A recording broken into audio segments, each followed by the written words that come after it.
Buongiorno, beaches. I just realized I never tell you anything about myself when I do the intro because I always think people don't care, and it's fine if you don't. My name is Marty, and I am here to bring you the wholesome ass content that you are craving. I also didn't mean to look like a drag queen today. That's just a happy little accident. So, usually on my channel, we talk about old ass movies, but today we're gonna do something a little bit different. We're gonna talk about old ass letters. I have an entire box of these letters from World War II that were between a soldier and his woman companion. Some of you may be wondering how these letters came into my possession. These letters belong to a 95-year-old woman who died, which I had nothing to do with. I just want to make that clear. This woman was 95 years old. She passed away, and when she died, she had no living relatives. She lived across the street from my aunt, and my aunt took care of her for about like a decade, 15 years, something like that. And when she passed away, my aunt said to me, her house is paid off and nobody's really coming to claim it. The bank's probably going to come and take it, and all of her stuff is going to be dumped. Sorry, I have to do that because of my braces, I keep getting spit bubbles. Sorry. My aunt had warned me before I went into her house because I knew the woman in passing. Actually, funny story, when I was little and I was at my aunt's house, she tried to get me in trouble. These boys I was hanging out with were like throwing rocks at her house, and I just happened to be there. My fingerprints are on none of those rocks, but she saw them and she came over and she was like, "I'm gonna tell your mothers." And she looked at me and she was like, "Oh, so you're a part of this, huh?" But I don't know why, at the time, I really thought I was in a lot of trouble. But anyway, yes, she is a snitch ass bitch. Moment of silence, though, she's dead. My aunt warned me before I went inside that she was a hoarder.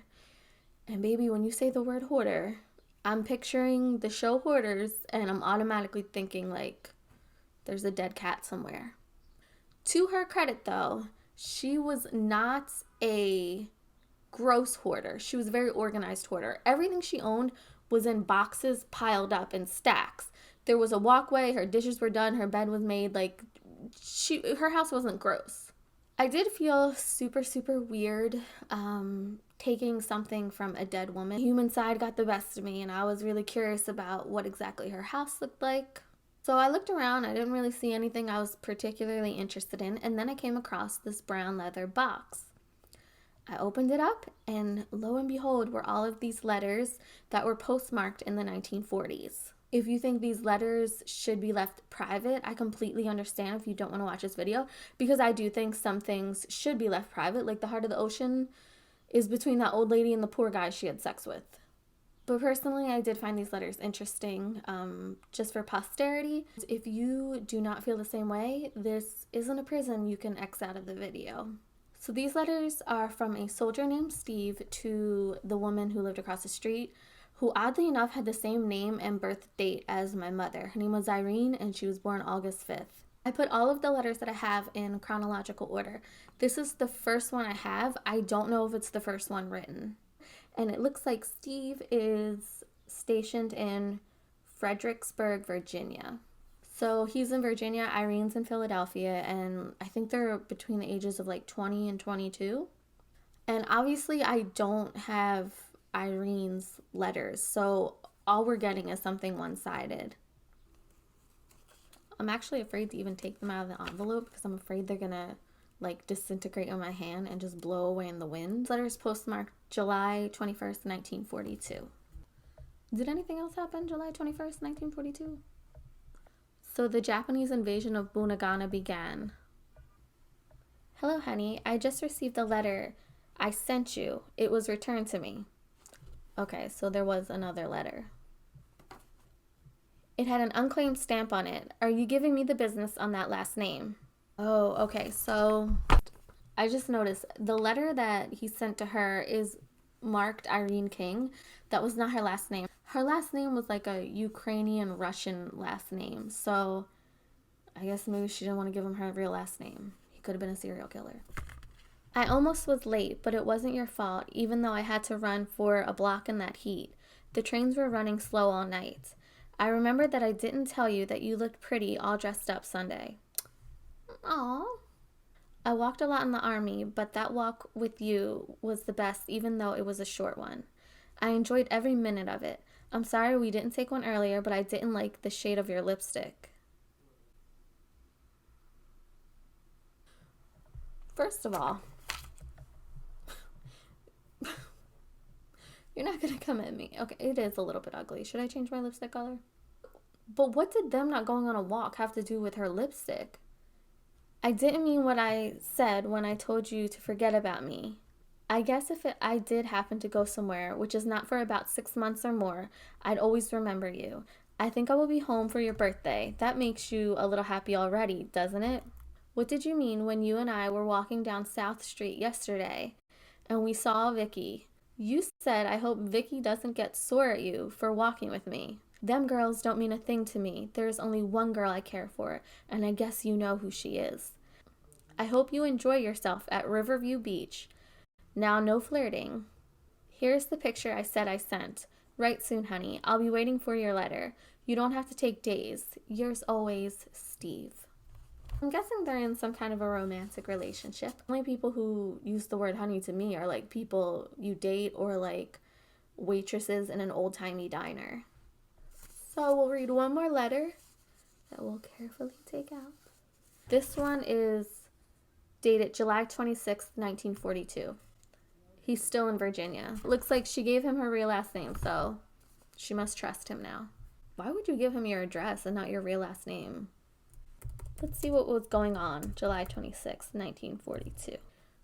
403 British bombers raided Hamburg, killing 337 and rendering 14,000 homeless. Well, that is sad. When I look up these dates for history facts, I'm looking at for like, this song was released and this movie star married this movie star. I don't want to hear about people dying. It's 1942. What did I expect? This is festive. Little USO header. Hello, honey. I received your letter and was very glad to hear from you. I also received your pictures and don't know which one to take. You look pretty in both. The trip home last week was costly. I almost missed the train up 30th Street. Then the trains were late in running. When I got to Washington, it was 4 o'clock, so if I caught the train there to Fredericksburg, I would be a little late. So my pals and I took a taxi. They were all broke, and I had to pay for them, leaving me with 50 cents for 2 weeks. I did the math, and by I did the math, I mean I Googled it, and 50 cents in 1942 is the equivalent of $8.40. So $8.40 for 2 weeks. I feel like I've made that happen before. I got crafty. It was a sodium-filled 2 weeks. I ain't hinting that I want money. I just got some from my mother today. You looked pretty. I'm sorry I didn't let you go to the station and let my friends see you. I like that lipstick you were wearing. I can't make out this word. If it was lipstick, something. If it gets on your lips or your shirt, it will come off easy or you can't see it good. To tell you the truth, honey, I'm almost sure of coming home that weekend. If I don't come, then don't get sore because if I don't come home, then it won't be my fault. I might even be home next week. There's a slight chance. What do you mean that you didn't know I cared for any girls? I care for one girl, and that's you, honey. I like to be honest with a girl. I never told a girl a lie. About anything, or expect to be lied to. If you want to tell me anything, I don't care how personal it is. Tell me, don't be afraid. I'm sorry you couldn't go to the beach because you were sick. I hope you get better quick. You better tell sis to stop asking you to go to Florida. I'm glad your mother said no, and thank you for asking your brother for asking me. This is the part that sucks about not having Irene's letters to him. I don't know what they're talking about. I'm a little lost in the sauce right now. What am I supposed to do with only half a cup of tea? I didn't mean what I said when I told you to forget about me. I don't know if I should pray so you'll pass the test or not. If you pass the test, you will probably move from Philadelphia, so when I come home, you won't be there. What test? What test are we talking about here? Her driving test? An STD test? When you become an army nurse, you will meet somebody else. Okay, it's a nursing test. But if you really want to pass and become a nurse, I pray and hope you make it. I miss you a lot. It seems that it was love at first sight, and I hope it will last for a long time. The next time I come home, we'll go to Woodside and have a good time. I'm sorry I didn't take you Saturday night, but we will make up for last time the next time I'm home. Take care of yourself. Write some. I'll be waiting for your letter. So long, honey. Yours always, Steve. Woodside, I did not know this. I had to Google it. I've lived in Philadelphia almost my entire life, and I've never heard of Woodside. It was an amusement park that was stationed in Philadelphia from 1897 to 1955. It was located on Monument Road, and there was a carousel there that apparently was restored and was given to the Please Touch Museum. For a while, there were plans to reopen it in Levittown that didn't come to fruition, but one of the roller coasters did end up in Atlantic City. So, I hope you enjoyed this video, and there will be more to come because I have an entire box of these. If you like this video, please like it. But if you're interested in this series, please consider subscribing. Bye!